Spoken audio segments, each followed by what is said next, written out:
Welcome to the Polgar Chess University. In this lesson, I'll share with you a game that former women's world champion Maia Chiburdanidze played back in 1989. She has been a rival of mine for many years. However, we have been good friends nevertheless, even in those days as well as today. Well, she had the white pieces in a very interesting game, and it's actually a very typical theme in the Sicilian defense. There is the so-called famous knight d5 sacrifice, which is famous because it happens quite often in the Sicilian, but what's important about it is that unlike many other combinations which tend to have an immediate result in either winning the material back or winning material altogether or checkmating, these famous knight d5 combinations are long-term positional or intuitive sacrifices. Well, let me show you what I'm referring to. e4, c5, knight f3, e6, knight c3, black played a6, d4, trade, trade.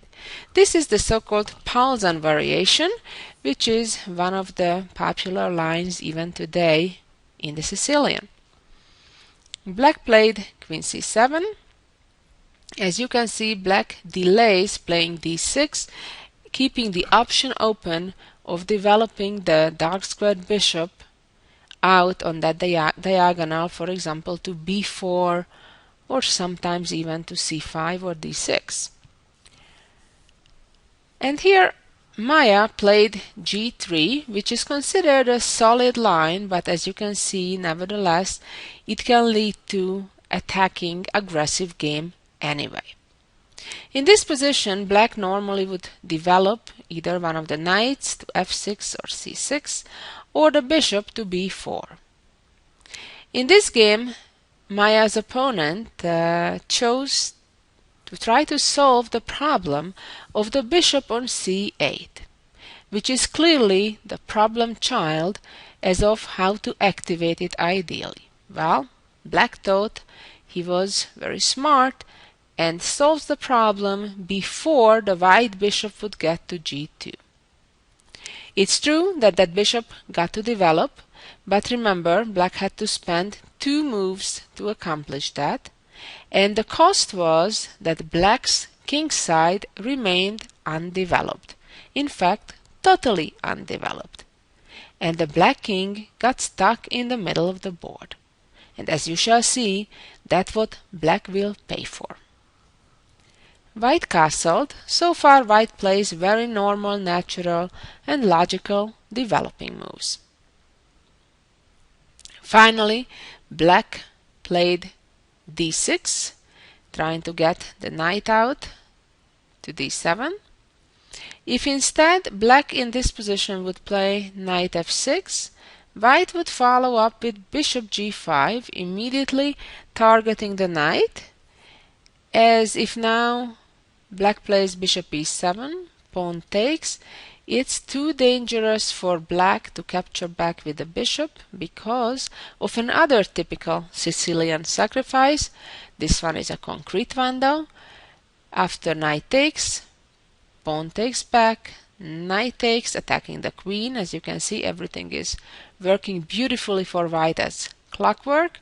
Queen b6, check, king gets out of check, knight takes, queen takes, and finally the final blow with e5, opening the diagonal, discovery, and then grabbing the bishop back on the following move. So let's go back to castle, where black played d6,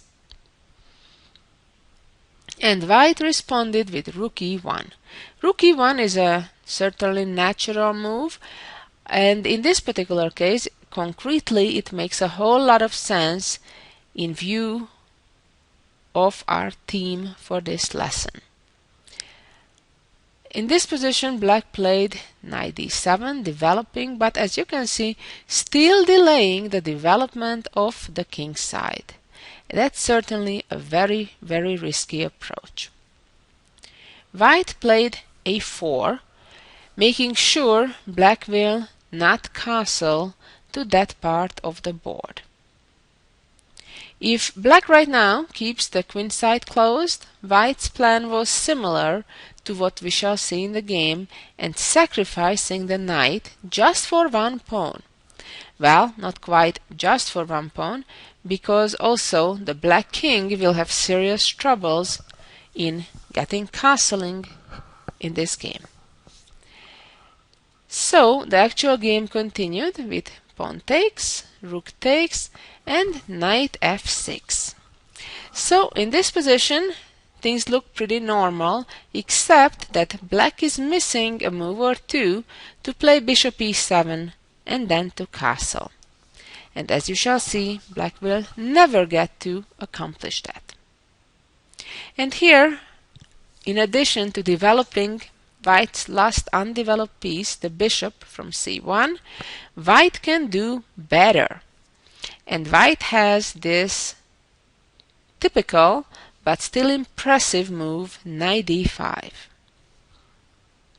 Now you may wonder what would happen if black captures the knight. Well, we shall see that in a moment.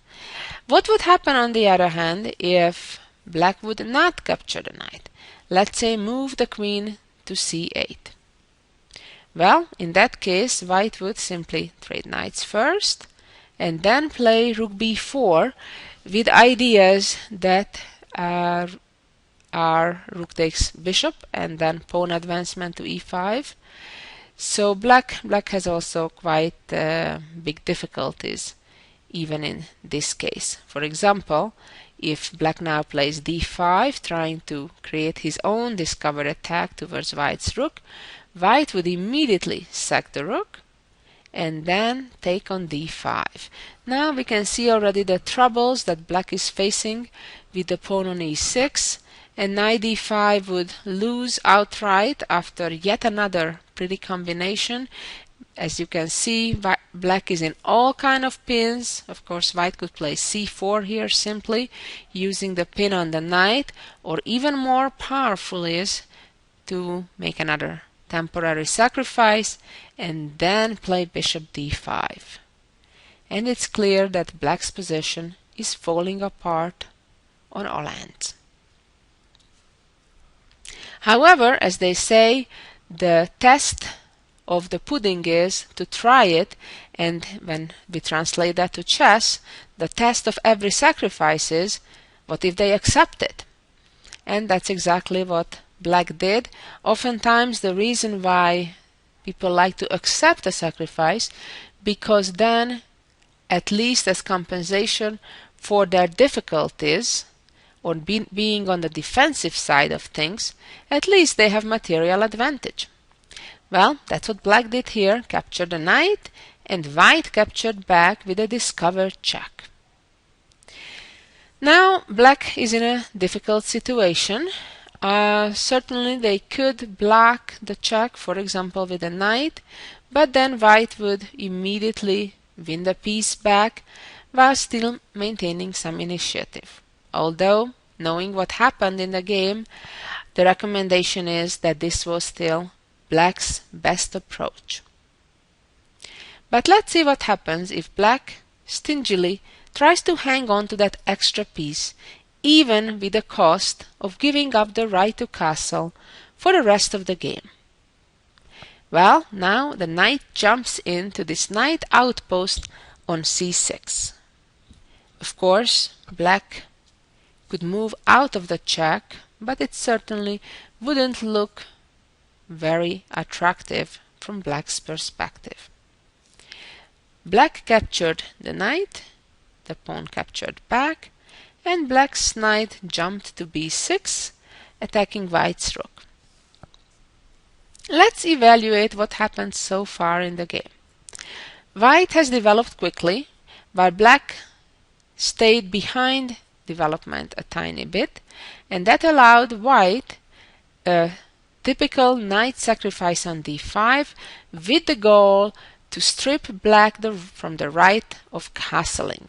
White accomplished that, but nevertheless, White only has one single pawn as compensation for the sacrificed knight. However, White has a clear target, and that is the Black king. Additionally, Black faces still problems in fully developing on the king side. However, the ultimate problem that Black has is that even if Black would get 3-4 moves to make, they would have a hard time finding a safety corner for their king. White continued with rook d4, and now White's game plan is to simply put more and more pressure on the d6 pawn, which is the major defender of the Black king. If Black does nothing, White could follow up with bishop f4 on the next move, as well as playing c4 c5 in the near future. Black decided to be proactive and play d5 himself before White would prevent that.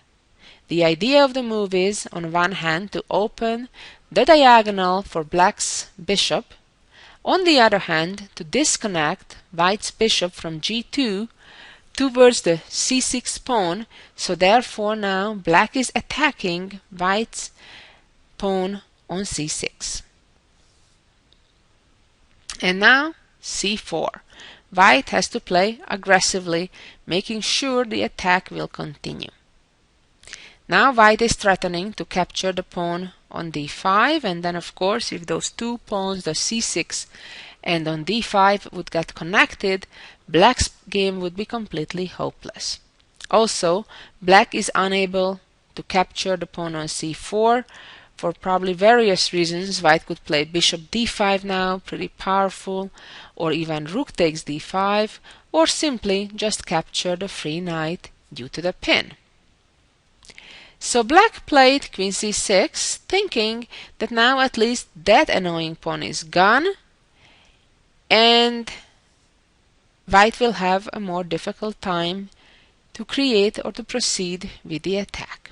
Before we go any further though, let me show you yet another variation. What would happen if Black would make the intermediate move to attack White's rook first? In that case, the White rook, even though it's attacked, wouldn't need to move anywhere. The best White can do here and should do here is to sacrifice the exchange to make sure White will have that phalanx of pawns connected on the D and C files. And now, after bishop takes rook, queen takes back, the pawn is threatening to advance, which is extremely scary from Black's perspective.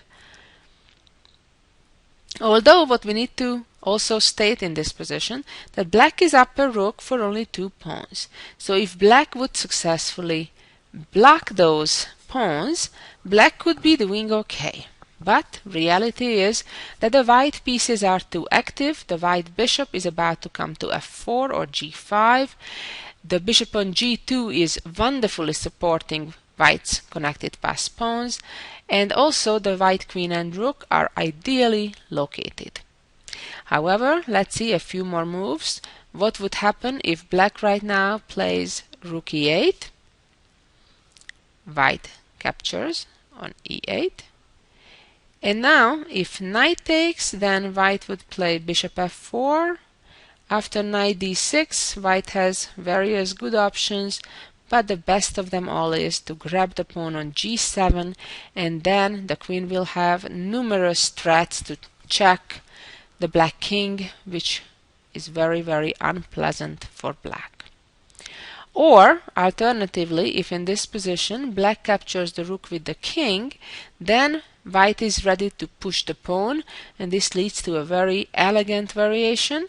Queen a7, hanging on to the knight on b6, c7, now the rook is under attack, rook c8, queen check, king f8, queen a7 check, king g8, queen d8 check. To avoid immediate checkmate, Black must block with a knight, and while it's certainly not the only way to win, it's certainly the most efficient and most beautiful way to win. Queen takes, sacrificing the queen, and now the little pawn forks the two knights and black is lost. Very impressive.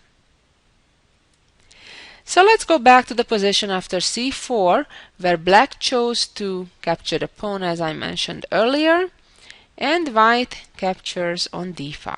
So we're back to the scenario where white only has a pawn for the sacrificed piece. However, the black king is unlikely to find any shelter of safety.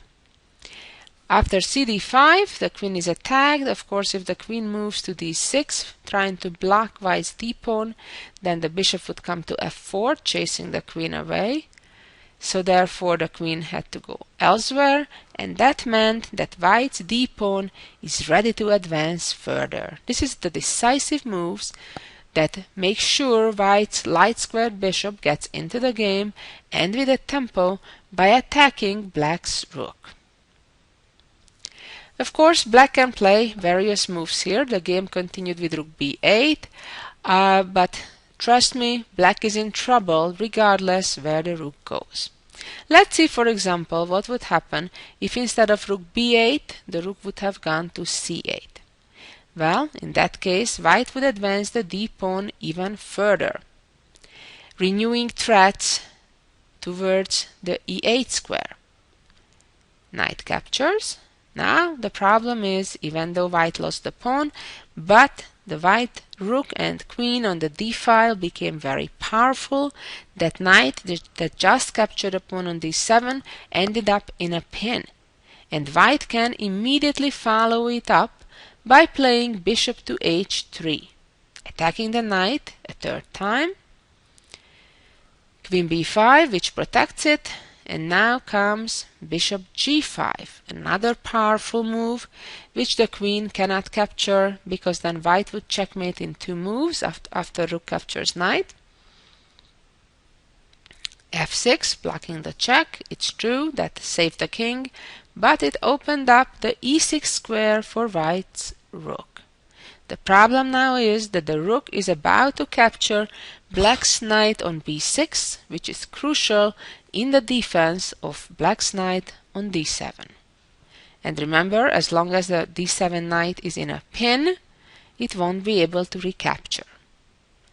So black can try to get out of the pin, so the knights are liberated. So now if rook takes knight on b6, the black knight could capture back, but white is not doing that now, but simply proceeds with a check. And if knight e5 comes, with another check. And now the problem is that if king b7, then indeed rook takes b6, and then the rook on c8 is hanging.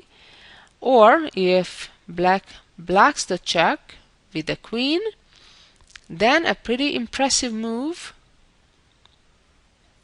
actually first a simple move, queen e4, and even when the king tries to run away to b8, it won't find safety, because after bishop g2, queen c7, now comes the impressive move that I was referring to a minute ago, and that is rook c4. How impressive that is. Right, 3 black pieces could capture it, but really none of them can, because checkmate would be on the next move. Let's go back one more time and see what happened in the actual game after the rook moved to b8.